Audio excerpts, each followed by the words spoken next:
Awesome God, as we assemble your bosom this hour, Father, we pray, may your presence be mighty with us. Amen. Reach out to everyone, even those that are far and near. Father, I pray for a particular anointing this afternoon. Amen. I pray, Lord, that bread of life, that no one will miss it this day. Amen. Father, come and administer that bread upon everyone. Amen. As you have revealed, let it manifest now. Amen. Whatever will serve as a hindrance or obstacle to anyone, Father, that we have done on our own, we repent. Amen. That the enemy has brought, the world has brought upon us, we rebuke. Amen. Father, set everyone free and release. Amen. For where the Spirit of God is, there is total liberty. We bring to judgment every power of darkness, every afflictions, every plan of the enemy. With the blood of Jesus, we render them impotent. Amen. Thank you, Father. Cover our gathering blood of Jesus. In Jesus' name. Amen. Please be seated. Awesome God, we thank God, we bless God for this wonderful moment. So good to behold everyone, our faces. We are in head, wet, in God's goodness. It's a good thing. Our God is so good. Amen. So I want us to open our heart for the Holy Spirit to minister to us. We will remove every worries. We will just remove every worries. Have you got a Bible? Mm-hmm. You have one of your own. Mm-hmm. Not in your phone. Bible. A physical Bible. You got one, not the church one. Not the church, because you don't go home with the church. You don't go home with the church Bible. You've got your own Bible. Yes. Okay. Next time you will bring your Bible. If you don't have text, so that we'll know how to provide for you. If you don't have a Bible, raise up your hand. If you don't have a Bible, raise up your hand. Okay. It's only one person. Okay. 2 people. If you don't have a Bible, raise up your hand. I'm not talking about the church soon. Okay. Those that do not have. Next time when I'm about to go to Nigeria, you'll give me money. I'm not joking now. And I'll buy you a very good Bible. Because we do buy lipsticks. We do buy things to beautify our bodies. If you have 5 or 10 Bibles at home, it only demonstrates your hunger. It only demonstrates your hunger for God. What you hunger for, you will acquire more. People that love clothes, their wardrobe is overflowing, and yet they continue to buy. People that love cars, their garage is full, and yet they still want more.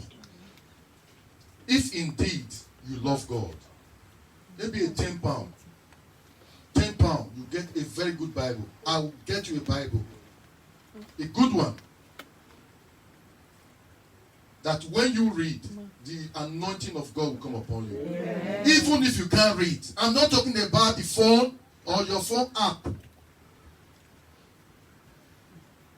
There was a time I bought a Bible for about, then we were still in our former country. It was called The Message. It came out, and when it came out, it was about $100 or $120. And I was one of those that ordered it. Still there now. That Bible, I didn't see anything different from the ones I have. But the hunger made me to buy it. So if you cannot afford one, I promise you, let me know and I'll buy one for you. But those that can afford, I want you to buy one for yourself. A very good one. One that you personalize and make for you. I want you to do this. I'm saying this because it is a spiritual thing. You might say it's the same Bible that is in the book, that is in your phone or tablet. But that one, in your phone app, you are getting it free of charge. What you want, you will acquire. You will buy for Christ's sake. If indeed you hunger for Christ, you will buy not only for yourself, but even for your child that is a month old. You buy for all of them. Your house will be full of Bibles.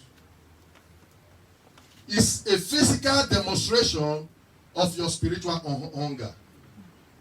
Amen. Amen. So if you have one, I want you to always bring it to church. You see, it's very easy. You just tap something on your phone app. You just write a word and it brings the chapter out for you and the verse. You can't study the Bible like that. You so much depend on that, your phone, that without your phone, you are blown away. But if you are studying it and you do not depend on that artificial phone, your brain will memorize where it is in the book.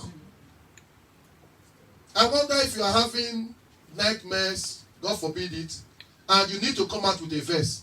You will not be able, you are asleep, you will not be able to click your phone.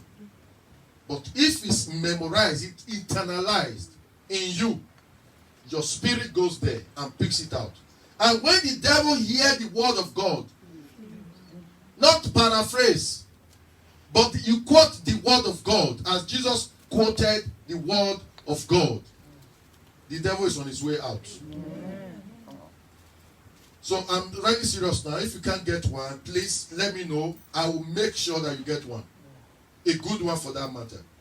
But if you can get one, prepare the money. As God leads us today, it's from somewhere we read in the scriptural reading. We're going to do some good prayers today. And I want you to be prepared to pray. The word of God says, stir up thyself to take hold. Tell somebody, stir up thyself. Stir up thyself. Say it properly. Stir up thyself. To take hold. To take hold. Amen. Amen.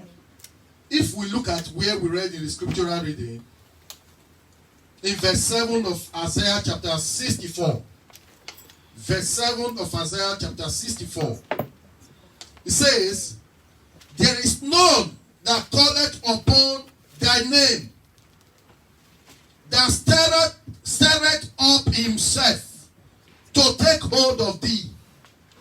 The Lord says, there is none that call upon his name, that stirreth up himself. Without stirring up yourself, you cannot take hold. Now, who is that thee? He said, that stirreth up himself to take hold of the Holy Ghost. That stirreth up himself to take hold. The Holy Ghost is our advantage.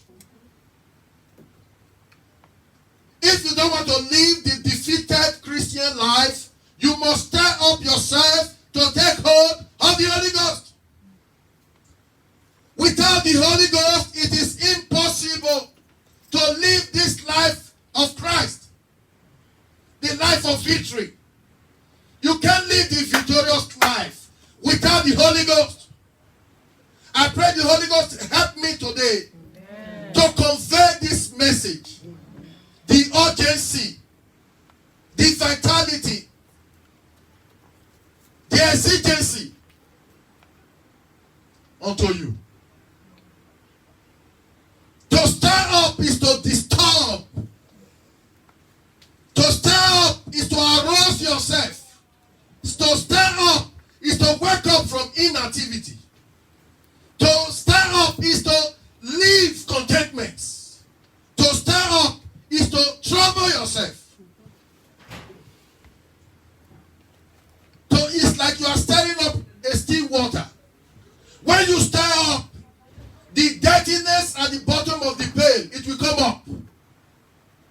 When you stir up, the things at the top will go down. If you leave the water in the bucket like that, fresh one can be on top and the dirty one will be at the bottom. When you stir up, they will mix together. Then you are able to purify. Many of us, we are so much in contentment. We are so much in inactivity spiritually that the devil is very happy. To stir up is the word of God. It's not me. So, and there is none that calleth upon thy name, that stirreth up himself to take hold of thee. Without you don't stir up, you can't take hold of God. God is not cheap. God is not a cheap article. In fact, God is so rare and expensive. But the blood of Jesus has put us in a place that when we stir up ourselves, we can take hold.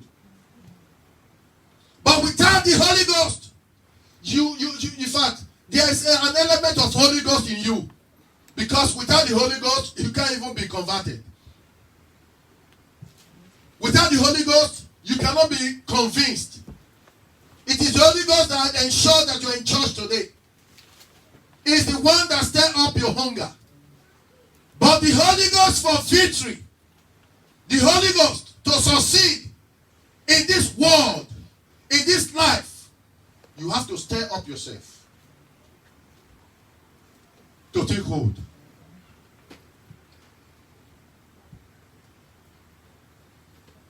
There is so much overwhelming issues in the world.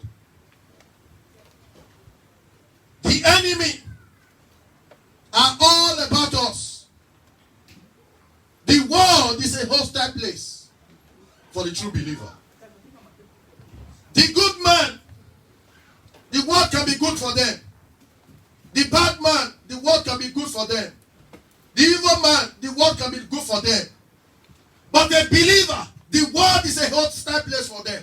The world can live comfortably with a good man, a philanthropist, people giving food to their neighbors, people helping others. The world can live at peace with them. But when Christ is in that life, the world becomes a hostile place. To be a good man and to be a believer are two things. They are different. The world does not want that spirit of God in you. That spirit of victory. That spirit that will live with God in eternity. Once you possess it, you are in a hostile environment. And without the Holy Ghost, you can't live the victorious life. The Holy Ghost is our advantage. Without whom, it is impossible to live the victorious life Christ has paid on the cross of Calvary that we might receive. In the book of Ecclesiastes, chapter 4, verse 1 to 3. The book of Ecclesiastes, chapter 4, verse 1 to 3. Please, you can help me.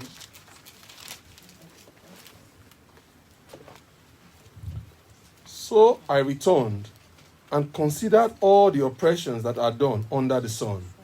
And behold, the tears of such as were oppressed, and they had no comforter. And on the side of their oppressors there was power, but they had no comforter. Wherefore I praise the dead, which are already dead, more than the living, which are yet alive. Yea, better is he than both they which had not yet been, who had not seen the evil work that is done under the sun. Amen. Amen. The word of God says, he said, he considered, he returned and behold, the oppression that is happening in the world to those that do not know God. And beheld the tears of the oppressed. He's talking about the ones in church. Why are all this happening? They don't have a comforter. Now, the English language or the English dictionary have done a lot of disservice to the definition of comforter. When you say comforter, you also say somebody that comforts you. In Greek language, I wouldn't be able to pronounce it right now. It says, your companion for victory. The comforter means the one that gives you the edge. to win. It's not like when after they've beaten a child, they will go to the mother and the mother will comfort the child. No. That comforter means your victorious hand over the enemy. The one that walks alongside with you, that gives you the advantage over the world. So if it does not walk alongside with you, you cannot have the advantage over the world. So when Jesus was about to leave, he said, I will give you a comforter. Without that comforter, no one can live the Christian life. So he said, without the comforter, that's what he's saying here. Ever before the coming of Christ in the flesh, he said, people were oppressed. So much oppression. There is so much spiritual oppression inside the kingdom of God here on earth, inside the church. The people that are oppressed most are inside the church. But they do not know because they have not been taught the victorious life.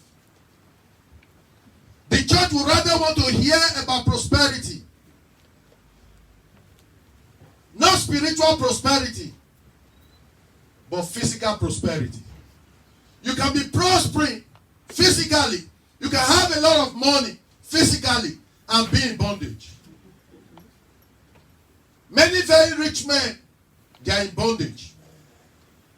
Many that counts money, dollars, they are in bondage. Though they prosper physically, but they are not prospering spiritually. It is spiritual prosperity that the kingdom of God gives to you. You don't come to the kingdom of heaven here on earth, the church, to be entertained. You come to receive holiness. The church is all about holiness. It's about righteousness. It's about making you become righteous. The church is not a place you come to receive prosperity, or else those that are already rich, this is not a place for them.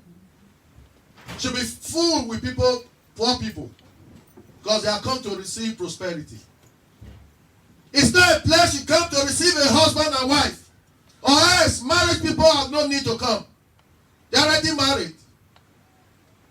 It's not a place you come to receive healings, or else those that are well are not supposed to come. Have you ever seen who is not sick that goes to the hospital? So if it's a place you come to receive healings, then those that are well should not come. Should be for only sick people. But above all, the church is a place you come to receive righteousness and holiness. All these other things we have mentioned, they are what is called the things that follow you without asking. A good believer will not pray for prosperity. A good believer will not pray for victory. A good believer will not be praying for healings. Just try to be a good believer, and healings will follow you. Amen. Just try to follow Christ, and every other thing will follow you. We have to stir up ourselves to take hold of the Holy Ghost. The moment you take hold of him, and abide in him, I tell you, is the beginning of your life. Amen. It's the beginning. It says in verse 2, it says, wherefore I praise the dead. Those that are no more, those that are dead. The word of God says, we praise them, he praised them. They are better. Why? He said, wherefore I praise the dead, which are already dead, more than the living who are yet alive. The living who are yet alive without the Holy Ghost, the dead is better than them. The dead is better. They are constantly under oppression. Devils, principalities, witches and wizards, native doctors. Some people say the eye that he used to look at him. He used the eye to put poison in his drink. I've never seen that before. Because I can never see it. Because Christ is in me. So people are afraid. They go out to weed. They come, they see they sat before, they won't see there again. Some people, they drink, like they won't drink it again. The food, they won't eat it again. Fear and they are under bondage. A believer is continually under the eyes of God.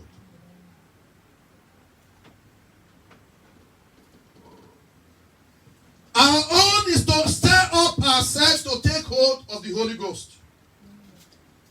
In verse 3, he said, yes, because he that both,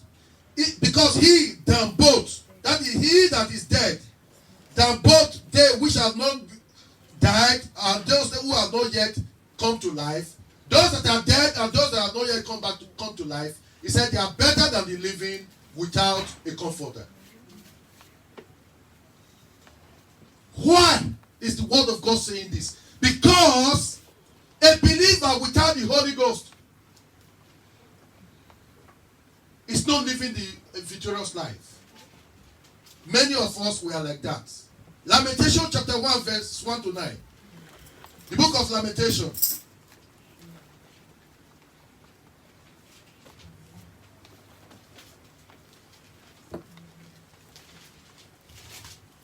The book of Lamentation chapter 1 verse 1 to 9. Thank you. Okay, I will read. Okay.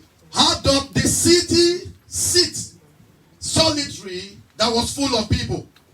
How is she become a widow, she that was great among the nations, and princess among the provinces? How is she become tributary? She weepeth sore in the night, and her tears are on her cheek. Among all her lovers, she had none to comfort her. All her friends have dealt treacherously with her. They have become her enemies. Judah is gone into captivity, the church, because of affliction and because of great servitude. She dwelleth among the heathen. She findeth no rest.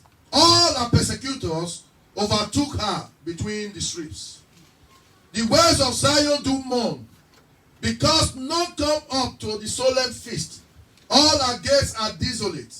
Our priests sight, our virgins are afflicted, and she is in bitterness. Our adversaries are the chief. Our enemies prosper. For the Lord has afflicted her for the multitude of our transgression. Our children has gone into captivity before the enemy. And from the daughter of Zion, all our beauty is departed. Our princes are like harts, and find no pleasure, and they have gone without strength before the pursuer.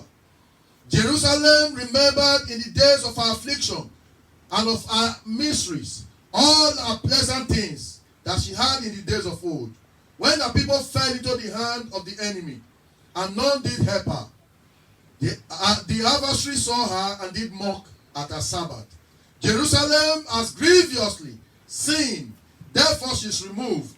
All the honor have despised her, because they have seen her nakedness. Yes, she sighted and turned backward. Her filthiness is in her shirts. She remembered not her. Last end. Therefore she came down wonderfully. She had no comforter. O Lord, behold my affliction, for the enemy has magnified himself. It listed the things afflicting the church and the believer. At the bottom, it concluded that all these are happening because there is no comforter. These things that have been listed here are the things we are facing daily. There are things happening to the believers. We have the name, but we don't have the power. We have the shell, but we don't have the contents. We have the name of Jesus, but we don't have that thing that makes Jesus to be powerful. The name of Jesus is an empty shell without the Holy Ghost. It is the Holy Ghost that comes to give the name of Jesus power in the life of the believer. Without the Holy Ghost, the name has no power. That is why Jesus said, I will send forth to you the Holy Ghost, the Comforter. He said, in that day, we will read soon. It is when the Holy Ghost comes that these things will happen. In that day. And indeed, before Pentecost, the disciples, they were all hiding. They were all hiding inside rocks, inside rooms, under the bed.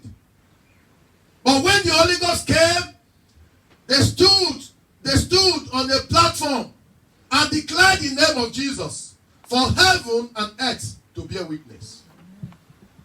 Without the Holy Ghost, you are hiding. But in that day that it comes, from that day, your life will blossom. Amen. This is not only for the priest or the pastor, it is for you. And the Holy Ghost is very much right here, right now. For you to claim unto yourself. In that same chapter, in 15 to 17, someone help me, please. The Lord hath trodden underfoot all my mighty men in the midst of me. He hath called an assembly against me to crush my young men. The Lord hath trodden the virgin, the daughter of Judah, and in a winepress, as in a winepress. For these things I weep mine eye. Mine eye runneth down with water, because the Comforter that should relieve my soul is far from me. My children are desolate, because the enemy prevailed. 17. Zion spreadeth forth her hands, and there is none to comfort her. The Lord hath commanded concerning Jacob, that his adversaries should be round about him. Jerusalem is a menstruous woman among them. Amen. Amen. So because the Comforter was far from him. Because the Comforter that should relieve my soul is far from me, my children are desolate. The Comforter is far. I do not know how you will intend to live this victorious life without the Holy Ghost. The things that you ask for, it is the Holy Ghost that can give it to you. Because it pleads your case and it brings you before the Father. It's our only link between heaven and earth. The Holy Ghost is that ladder of Jacob that came down at Bethel. The Holy Ghost, it is through him angels ascend and descend. The Holy Ghost, Christ Jesus, is sitting upon the throne. It is the Holy Ghost that gives you the victory. Our daily prayers should be for the Holy Ghost. For when he comes, you will start your victorious life. Amen. It's natural to backslide. Human beings, we were crafted to be so.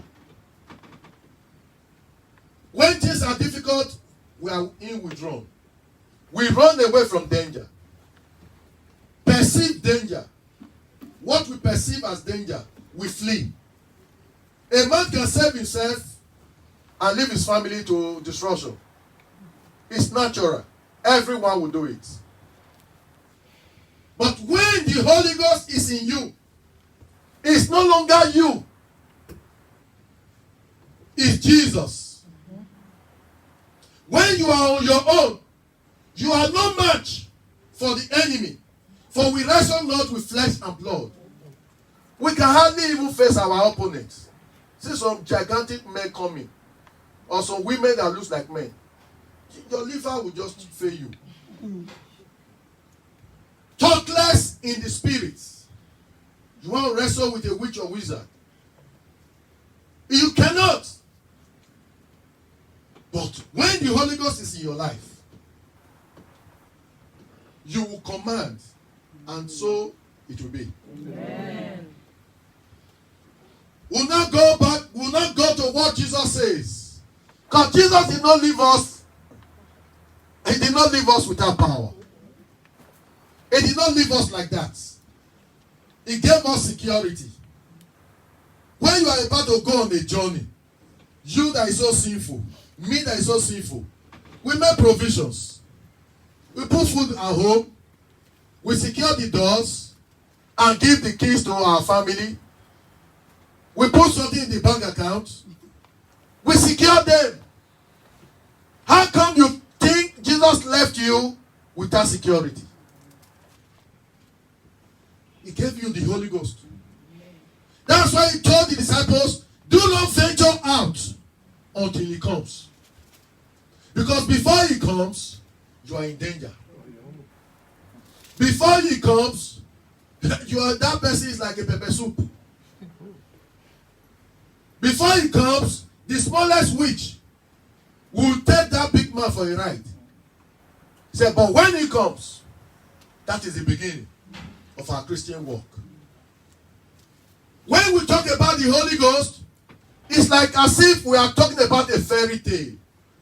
Because he has not been emphasized enough in his own church. In where he sat on the throne, in where he rules. Every believer, as we are all here, we are all to be filled with the Holy Ghost. Because without the Holy Ghost, you are not part of it. People will be saying things like as if they are saying drama. To look like as if you are not part of the house. John chapter 14. Someone will help me. Verse 16 to 20. And someone will also look at 26 to 28.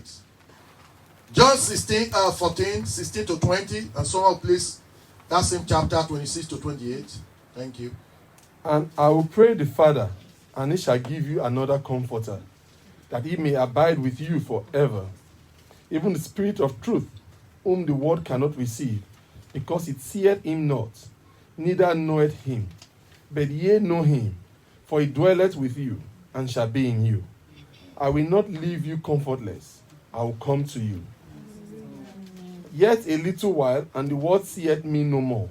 But ye see me, because I live, ye shall live also. And that day ye shall know that I am in my Father, and ye in me, and I in you. Amen. He said, I will pray the Father to give you the comforter. Then in 18, he said, I will not leave you comfortless. I will not leave you without power. I will not leave you without security. He promised us. So the Holy Ghost is to give us security and to give us power and to give us the advantage. I've never seen a soldier going into war without his war equipment, protection and gun. Some of them say that soldier is very bold. American soldiers are very bold. They are more courageous than African soldiers. Why wouldn't they? When the white man came to Africa, they were all very bold. They were all carrying some machine guns when our forefathers were carrying spear. How will you not be bold when you can kill someone from 2 miles? 50 or 500 British soldiers would defeat 20,000 African armies. Why won't they? Why won't they? They are carrying some machine guns. Who will not be bold? Have you ever seen a policeman coming to arrest an armless man that will not be bold? Before you speak, he will sound you slap. Why won't he be bold? Why won't he? He's carrying something that you do not have. If you have the Holy Ghost, you will be bold. If you have the Holy Ghost, you will be fearless. If you have the Holy Ghost, victory is assured. Jesus says, very soon you will see me, but But very soon you will see me again. And some people think when Jesus comes back in the judgment day, he says very soon you won't see me. Maybe after 40 days, Pentecost, you will see him again. The question I'm asking everyone, wherever you are today, have you seen Jesus? Ask yourself, have you seen Jesus? Jesus says you will see him. Amen. Have you seen him? We are going to pray today that you will see Jesus. Amen. You might not see him in flesh, but you will see him in the spirit. Amen. Every believer must see Jesus. The Holy Ghost will make you see Jesus. It's very real. And the day you see Jesus, that day nobody will wake you to come to church. From that day, nobody will tell you to pray. Nobody will tell you to hunger. Nobody will tell you to taste. To taste. Nobody will tell you to pursue. Because the hunger it will create in you, only him will be able to satisfy it. You become a pursuer of God all the days of your lives. We believers, we are pursuers of God till the day we take our last breath. We are pursuers.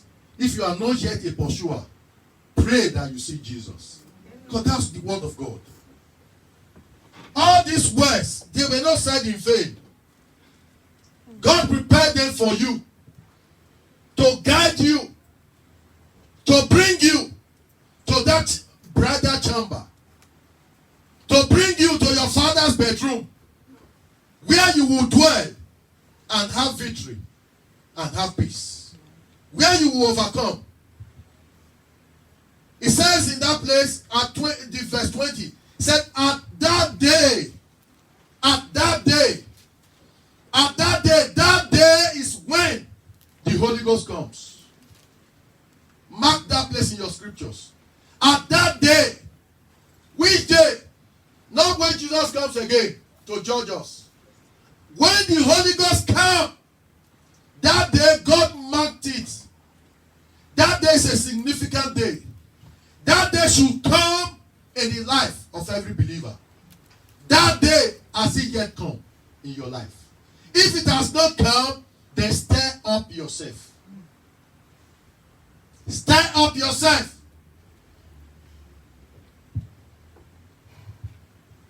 We can be late to church, but we are never late to work.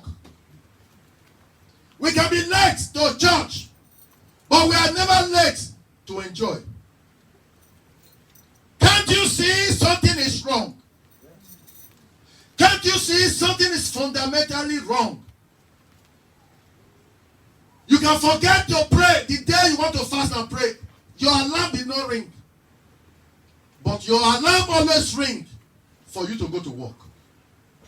Can't you see that something is wrong? Can't you see that what you treasure, you would uphold? If indeed you want the Holy Ghost, you must trouble yourself. You must stir up yourself to take hold. This word is for the believer. I have not come to tell you to repent and accept Jesus. I've come to tell you where God wants you to be at this particular time in your walk with him.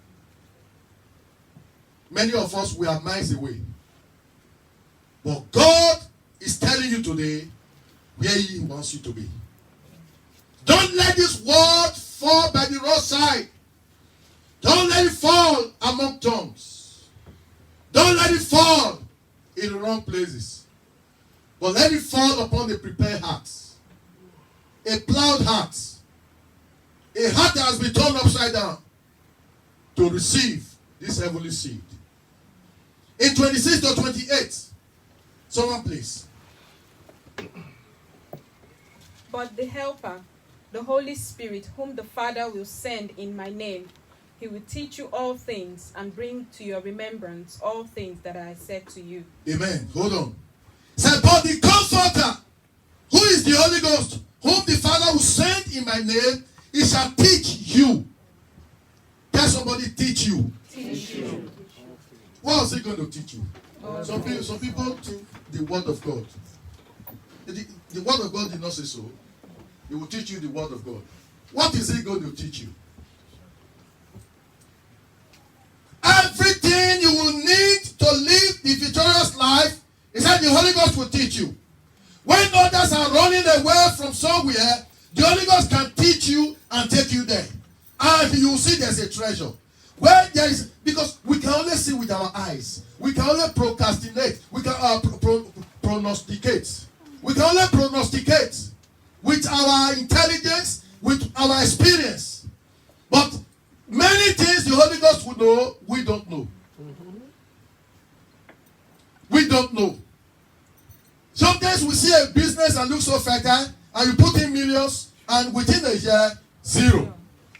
Sometimes it does not have any future, and you just say, let me put one leg, and you blow. Holy Ghost will teach you. He said he will teach you. Not the word of God.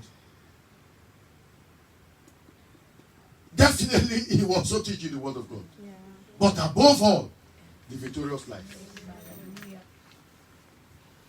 When you have someone shadowing you, you are confident. Yes. In workplaces.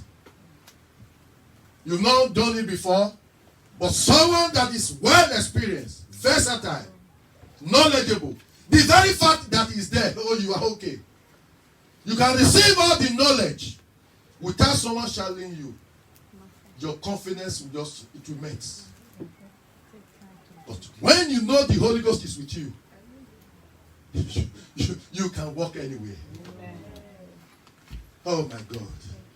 How much we need the Holy Ghost. How much we need him. Our human strength will fade. It has already faded. The world is getting hostile more and more every day.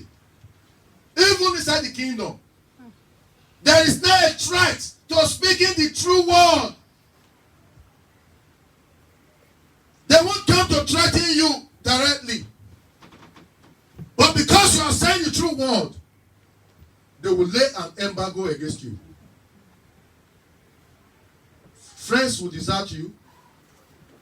Even fellow ministries, they will invite you.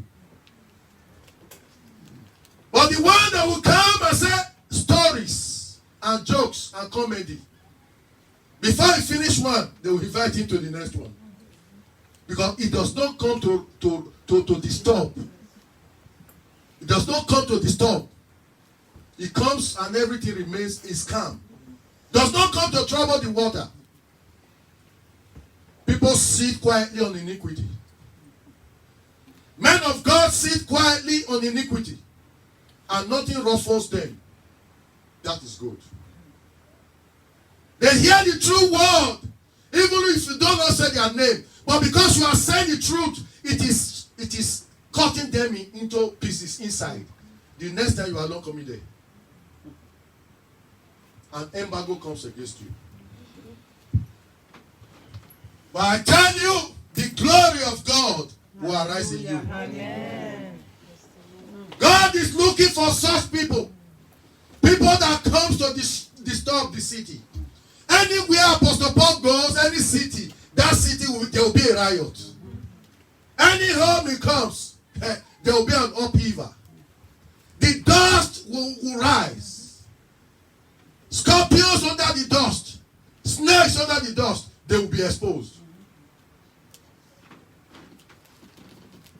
Since I started ministry by the power of God, you will be surprised that no church has ever invited me.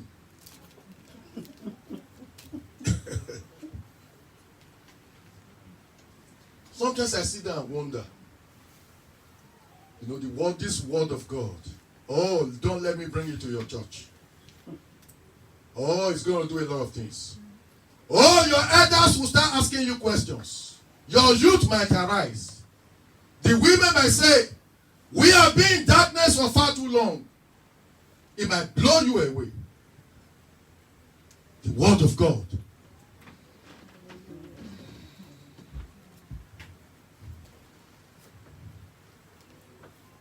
But God has not called me to go about preaching in churches. He has called me to build lives and not cathedrals. Because the temple of God is not the bricks, it's the human lives. Human lives. I came out from somewhere. And people will say, why? Well, this word of God will tell you why. Because if it was as it was supposed to be, maybe I will remain.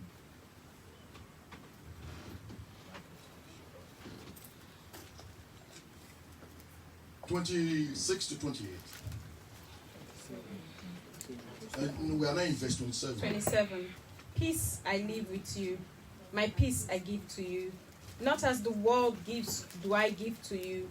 Let not your heart be troubled, neither let it be afraid. You have heard me. You have heard me say to you, I am going away and coming back to you. If you love me, you would rejoice because I said, I'm going to the Father, for my Father is greater than I. He said, I go away and come again unto you. My brothers and my sisters, it's not talking about the judgment day. Because when Jesus comes again, he's coming as a judge. He's coming as an enemy. He's coming as an enemy. Even when you are not guilty, when the judge is coming, you will shiver. The judge is almost like as an enemy. But when he comes and you are found to be in the light, your peace. So everyone needs to search themselves right now. I've said it before. The only thing that will differentiate you on that day, that Jesus will come again, the identity card, the passport, the mark of Christ, is the Holy Ghost. If you don't have it on that day, there is only one place you are going. You are going left. That shall not be your portion in Jesus' name. Amen. You are trafficating left. There are only two directions, to the right and to the left. So it says, he's going, but he's going to come again. When does he come again? When the Holy Ghost comes into your life. Let me tell you, the Holy Ghost is a person, like we all do know. It's not something that happens and you are not aware. You understand me? Just like sometimes when we sleep and sometimes you just release wind. You release wind when you sleep. You don't even know. That you will just enter the next gear. You will sleep properly. The Holy Ghost is not like that. When he comes, you will know. You will know. It's not a sensation. When the Holy Ghost comes, you will know. Some people say fire just kind of fire. My body just feel warm. Well, those are bodily sensations. I do not know. Just like you are not drunk and God forbid it. When the man sleeps with you, you are not drunk. Won't you know? When you sleep with a woman, won't you know? Is it not an experience that an experience you know? It's an experience you know. So it is the Holy Ghost. It's not something that happens and say, as the Holy Ghost come into my life, I don't know. The Holy Ghost, when it comes, you know. Yes. If it's in the sleep, in the spirit, or physical revelation, you will know. It will be, you cannot differentiate between real and spirit. To look like it's life, real. You feel every part of it. You will behold and you will receive. Telling you this, not to prick you, not to make you feel inferior, but to make you hunger, to make you taste, to make you to be stirred up, to be angry, to desire, to go after. Because what you do not feel you need, you will not go after it. What you do not know you lack, you will not seek. So as you hear this word, search your innermost soul and then go after the Holy Ghost. But I tell you one thing. The Lord says, if indeed you seek, he said, he will give it to you. He will come into your life. We are going to end now. In the book of John, chapter 16. Just turn the page. It's all about the Holy Ghost. Because Jesus is the Holy Ghost. As Jesus is the Father. It is one and same God. I've come to preach that one same God, unchangeable God to you, who reveals himself in these three different ways. As the Father, as the Son, and as the Holy Ghost. It's one and the same. So I've not come to preach another God unto you, but the same God. But the way he dwells in a man right now is in the name of the Holy Ghost. Just like as it was in the flesh, in the days of the apostle, in the name of Jesus Christ. Now, the Almighty Father is called the Holy Ghost, and he dwells in us. Amen. So if you say you have God Almighty, then you must have the Holy Ghost. Thank you if you are there. John 16, from verse 7 to 16. Nevertheless, I tell you the truth. It is expedient for you that I go away. For if I go not away, the Comforter will not come unto you. But if I depart, I will send him unto you. And when he is come, he will reprove the world of sin, and of righteousness, and of judgment. Of sin, because they believe not on me. Of righteousness, because I go to my Father, and ye see me no more. Of judgment, because the prince of this world is judged. I have yet many things to say unto you, but ye cannot hear them now. Howbeit when he, the Spirit of truth, is come, he will guide you into all truth. For he shall not speak of himself, but whatsoever he shall hear, that shall he speak. Just a moment, sir. God bless you. Now it says that when he comes, he will reprove the world of sin. He will defeat. He will judge. He will overcome the world. Without the Holy Ghost, rather than sin being reproved, sin will dominate. Without the Holy Ghost, these things that are supposed to be removed, rather than they being removed, they will take over. The Holy Ghost is the one that makes it possible for the young, for the old, for the youth. It's the Holy Ghost that gives us the victory over the world. Amen. Depression, dejection, rejection, all these things are prevalent in the world.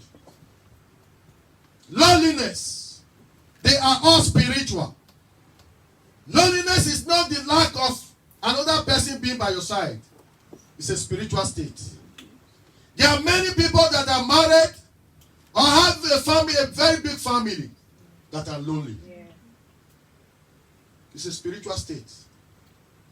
But with the Holy Ghost in your life, you can never be lonely. Yeah. I tell you that depend on those drugs for depression. I'm going to give you a secret. The natural tablets for depression is the Holy Ghost.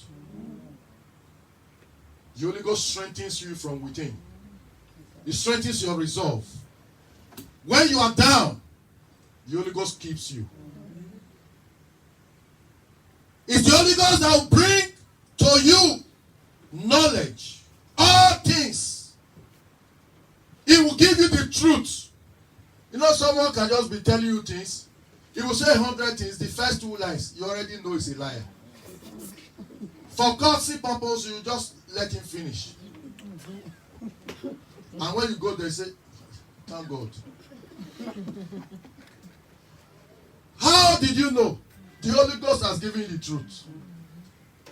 Whereas someone can just come in a way that is not convincing. But already the Holy Ghost tells you this is it. And as things go on, you say, thank God. What is doing all this is the Holy Ghost. And when you have information others do not have, that is your victory. Do you know that? When you have information other people do not have, You even use it to win war. You use it to thrive in business. Use it to take advantage and use it to exploit. Continue, sir. But whatsoever he shall hear, that shall he speak. And he will show you things to come. He shall glorify me, for he shall receive of mine, and shall show it unto you. Those seekers of prophecy, seekers of prophecy and divination, believers that are running after churches that see vision, that goes to divination, prophecy. They call them prophets or whatever name. The Lord says the Holy Ghost will tell you things to come. The things you are searching divinators to tell you, he said the Holy Ghost will tell you. You just sleep and you know everything. Oh, how wonderful it will be. How wonderful it will be. Just think about it. Just think about it. When the devil is exposed, his power fades. Before something happens next week, God just reveal it to you today. You just laugh. Amen. Amen. That is the victorious life Jesus paid on the cross for you and for me. What your own Father gave his life for you to have, for me to have. Why must we sit quietly and allow these things to be usurped by others? And then we beg for crumbs. When we have been invited to the table, we decide to stay under the table and pick the crumbs. God called us friends, no longer servants. He said you are not a friend. A friend knows your secret. A friend can sleep in the same bed with you. A friend dines on the same food with you. That is who you are with Jesus. Continue, sir. All things that the Father hath are mine. Therefore said I, that he shall take of mine, and shall show it unto you. A little while, and ye shall not see me. And again, a little while, and ye shall see me, because I go to the Father. Amen. Amen. Thank you so much. Said a little while, you won't see him. And a little while, you will see him. Between the little while you won't see him, and between to the little while you will see him, there's a lot of work you need to put in. It's not all that have accepted Jesus Christ that will receive the fullness of the Holy Ghost. It is those that hunger after him. It is those that stir up themselves to take hold. But many that accepted Jesus Christ, some did not even know what they accepted. Many have come in different ways. That rich man said, the invited people didn't come. Go get everyone. Many, some that were just pushing truck, food there, okay, fine. Everyone rushed in. But now that you are in, wear the right garments. Because when they came in, there was a man upon everything. He still did not wear the right garments. The master gave them time how to adjust. But that man decided not to still wear the right garment. He said, take that man out and throw him into darkness. God closed the blind eye when he invited we. In fact, he closed the blindest eye when he invited me. But now that we are in, how long have you been in? Some of us, we are close to 10 years, 20 years, 30 years, 6 months. The right garment we refuse to put on. The right attitude, the right personality, we refuse to take off. That fitting garment we were called in with will never change. Without the right garment, the Holy Ghost will not come.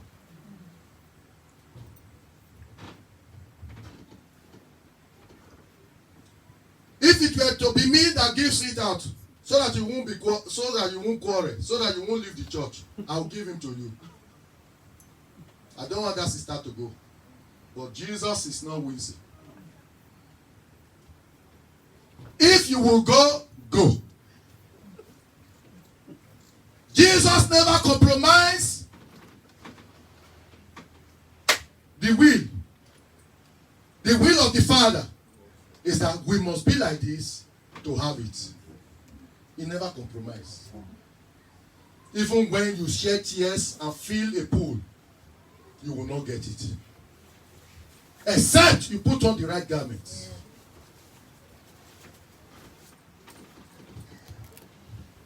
Except you put on the right garments. But if you put it on, you will receive it. We are all sick spiritually. And the only cure is the Holy Ghost. We are all sick spiritually. The only cure is the Holy Ghost. The only cure, my brothers and my sisters. I'll read 23 to 27, that same chapter.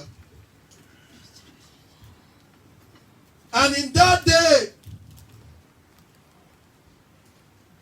tell someone in that day. In that day. I guess now you know the day. In that day of your Pentecost, every one of us must experience Pentecost. In your Pentecost day, that is what God is saying now. In the life of the believer, in the day of Pentecost, Pentecost should not be what you should read about. Pentecost should be what you must experience. Pentecost must be what you must experience. If, as you have read the wilderness story, it's not only a story, we are living the wilderness life. Don't you experience hardship? Don't you experience nothing, and you'll be praying? That is wilderness. If it's only read it and it remains there, it will not have happened to you. So, as you write about Pentecost, Pentecost should also happen in your life. Amen. I pray God help our sister not to sleep. Amen. Amen. To receive this word and be quickened and fire up. I've taken time because this is a message God has ministered to my heart to hammer in through our skull, through our spirits, so that it will dwell and fulfill his destiny. And in that day, ye shall ask me nothing.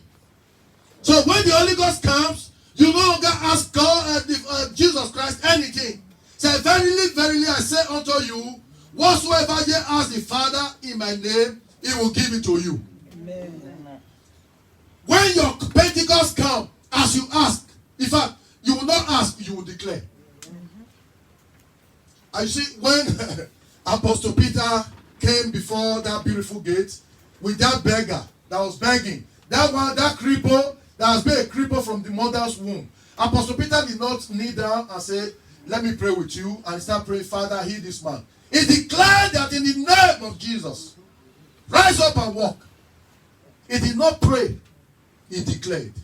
When Pentecost comes, you will declare. Amen. Inside the bus, in the classroom, in the market, in the aircraft, the wind,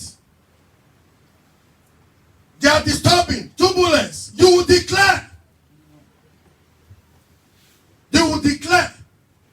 Say, are there no ministering spirits sent forth to minister unto the heirs of salvation? As you declare in the air, angels will pick that plate up in their hands and they will land it safely. Amen. Through the storm, through every weather. Say, in that day, whatever you declare shall be granted to you. It said, hitherto have ye asked nothing in my name. Verse 24. It said, ask and ye shall receive, that your joy may be full. These things I have spoken unto you in parables. But when the time comes, when I shall no more speak unto you in parables, but I shall show you plainly of the Father. He's still talking about when your Pentecost have come. You read the Bible, so clear, you will get the mind of God. The mind of God will just be plain. As you are reading the Bible, you see what God intends to communicate. It will just be very plain.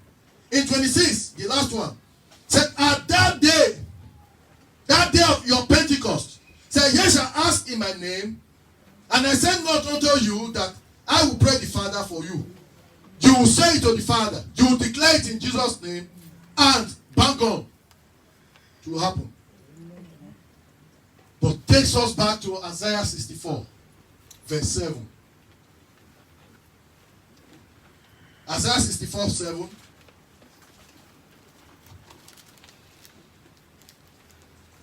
And there is none that calleth upon my name, that stirreth up himself to take hold of me. For thou hast hid thy face from us, and hast consumed us because of our iniquities. He said, there is none that stirreth up themselves to take hold of the Holy Ghost. Let us stand up. As we are going to stir up ourselves. Not only now, but from now henceforth. From now henceforth, your body cannot be the temple of the Holy Ghost and the temple of Belial. It's not possible. Let me tell you, the enemy will plan whatever. You can get ugly dreams, but as you stand on the name of Jesus, they will not behold the light of the day. I see many things in the night time, but the ones that are not of God, they don't behold the light of the day. It is him that says it, and it happens. The devil can say the whole world. He can reveal the whole world. But what God does not allow, it can never happen. It's very much alive. He said, stir up yourself. Let us stir up ourselves. In prayers, in fellowship. Listen, leave this side. Our eyes look at the side. What is this sister saying? This prayer that sister saying, it is there you fail. Because when your eyes see someone else, your eyes no longer see yourself. When your eyes focus on someone else, your mind is no longer focusing on you. Now I want it to be all you and God and God. And I'm trusting God that testimonies will come out. Amen. From this singular service, healings will come out. Amen. From this singular service, anointing and the full baptism will come out. Amen. In the name of the risen Christ. Amen. I just want you to close your eyes and speak to God in your heart. Stir up yourself. Anything that is good, that is godly, you want to do or you are doing, let me tell you, it's in God's hands. The devil is a liar. Because in the presence of your enemies, the Lord will set your table. Your cup will even run it over. More than you estimate, more than you expect. Things will just be happening. This will just be happening. It will look like drama. How come this man came to help? How come this woman came to help? How come has God sent Aaron to go out to look for Moses? Ever before Moses came before the burning bush, the Lord shall send your Aaron ahead of you to come and aid you in the name of Jesus. That helper, the Holy Ghost, the Father will send into your life. We'll just pray. In the name of Jesus. In the name of Jesus. In the name of Jesus. Spirit of God. Take over my life. Holy Spirit. Take control of every situation in my life. Holy Ghost. Fire. Warp me around. Fire of God, encircle me. Power of God, move me forward. Let this word I've heard today, let it stir up my spirit. Let it stir up my life to take hold of the Holy Ghost. Spirit of God, defend me. Holy Ghost, empower me for future. I receive divine visitation. Holy Ghost, operate in my life. Holy Ghost, operate through me. Holy Ghost, use me to reach the whole world. Holy Spirit, use me to do a new thing in my time. Holy Spirit, fill my heart, my mind with your presence. In Jesus' name. Holy Spirit, turn my life around for good. Holy of holies, shine through me. Spirit of God, speak through me. Spirit of God, change my life and use me to change the world. Holy Spirit, arrest my life for divine service. Holy Spirit, destroy the work of Satan in the name of Jesus. Holy Spirit, smite the powers of darkness in Jesus' name. Holy Spirit, deliver me from the powers of darkness. Holy Spirit, arrest me and destroy the enemies battling my soul, spirit and body. Holy Spirit, deliver me from hell in Jesus' name. Holy Spirit, overpower my enemies and draw them on into the deepest dungeons. Holy Ghost fire, consume all the stumbling blocks to my spiritual advancement in the name of Jesus. Spirit of the living God, arrest them that wants to arrest me in the spirit and in the physical. Holy Ghost, protect me and save me from temptations and trouble. Holy Ghost, neutralize the powers of my enemies. Holy Ghost, waste every waster. Holy Ghost, pursue every pursuer of my life, of my success. In Jesus' name. Spirit of God, overcome me and fill me with your life. Overshadow me with your glory. Holy Ghost, eliminate darkness from my life. Spirit of God, defend and protect me in Jesus' name. Amen. Just breathe in. Just breathe in. Holy Ghost, the word of God declares that you are like the wind. We breathe you into our lives. As the air fills our lungs and the whole of our body, filling us with oxygen that giveth life. Holy Ghost, fill our entire spirit, soul and body, even now with your energy. Fill us with your life. We pray to you in Holy Ghost. Holy Ghost, come. Come, O Lord. Come, Holy Ghost. Spirit of God, we desire you. Help us, dear Father. Stir us up to take hold of you. In the name of Jesus. Fulfill every of your word in our lives. We pray together. Spirit of truth. Spirit of truth.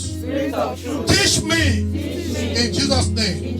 For the word of God declares that when you come, you will teach me all things.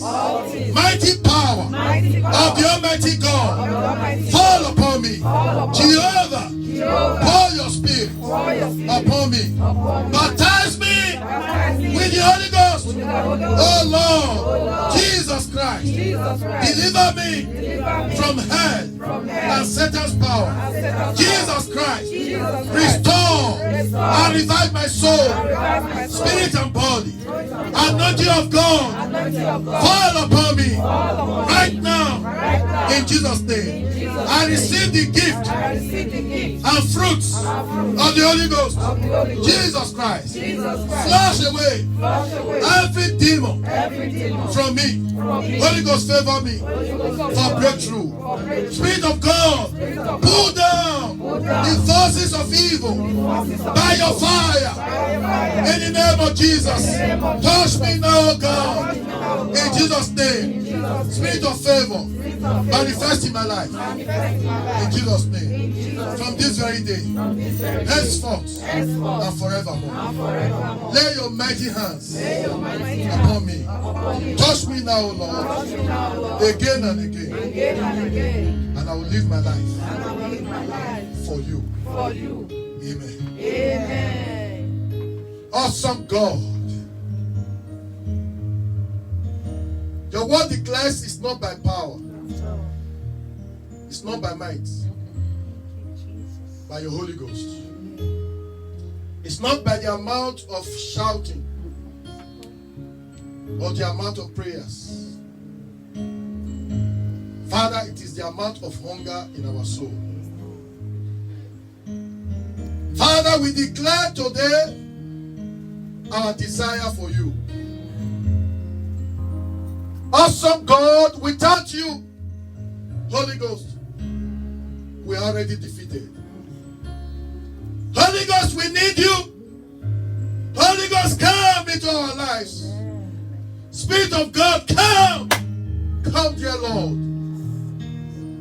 For you have not called us to live a life of hypocrisy, neither pretense. God that answers his name, come today. Visit your people. Father, reach out, O Lord. Rend the heavens and come. Come, Holy Ghost. May we experience you.